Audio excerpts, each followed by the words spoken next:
Now we see what is class in Java. In the previous slide, we are discussing about class and object in Java. Sorry, class and object. Class in real world, how we are defining the class, and the object, how we are defining the object. But the object, it's having two characteristics, that is state and behavior, and the entity we call it as an object. In Java, uh, in Java programming, we have an object, we have a class. The class is a group of objects which have a common properties. It is a template or blueprint from which objects are created. It is a logical entity, it can be a physical. In the blueprint concept, where we are in day-to-day life of activities or some of the building construction activities, we will use this blueprint of activities. For example, let us take an example of civil engineer. When you are going to construct building means we are asking some specific features in our home. For that, that civil engineers, what they are doing, they are going to draw some sketches or blueprint. They come and show to the customers. This is our home construction blueprint.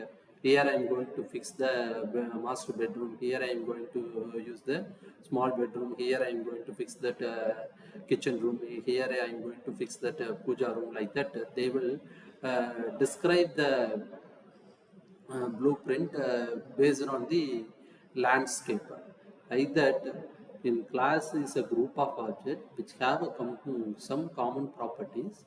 It is a template or blueprint from which objects are created. In Java programming, in Java, it's having some common properties. That common properties, it's having a blueprint from which objects are created. So, in class in Java can contain five notable things of activities. One is field, and another one is method, and another one is constructors and blocks, and nested class and interfaces.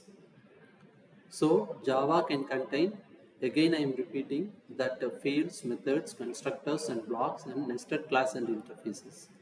This is the simple syntax for class, declaring the class in Java. Class, class name, and within curly braces, field and methods we are going to use. Which field, for example, you are going to use field like integer or a data type, here we will give. And method, some new methods if you are going to use, means that method we need to give. Instance variables in Java. A variable which is created inside the class but outside the method is known as an instance variable. It is nothing but an instance tea or coffee, like that. Immediately we are going to use that particular variable, so it is called as an instance variable. It is not declared in the program in the beginning itself, but when we need, at that time we are declaring that particular variable and started using that variable and doing some process of activities, then we will get the result, and that variable is not going to use further. So that type of variable we call it as an instance variable. An instance variable does not get memory at compile time. It is very, very important one we need to consider. Instance memory. Instance variable does not get memory at compile time. It's not occupy the memory at compile time. It get memory at runtime. It going to get occupy the memory space in runtime only. When an objects or instance are created, that's why it is known as a instance in a variable. We have a method in Java. In Java, a method like a function which is used to expose the behavior of an object. So object is having a two type of concept. One is state and another one is behavior. So in Java, we are going to use method and functions. For that method, it exposes the behavior of an object. Advantage method. Main advantage of the methods are code reusability and code optimization. Why we are going to use methods in Java means it's having two advantages, that is code reusability and code optimization.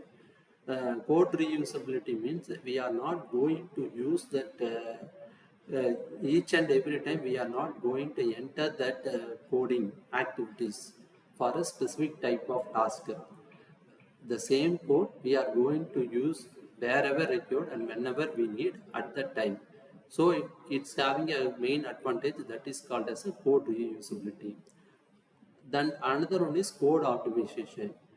When you are going to code optimized means what will happen automatically, the code optimization concept, it will give the best result.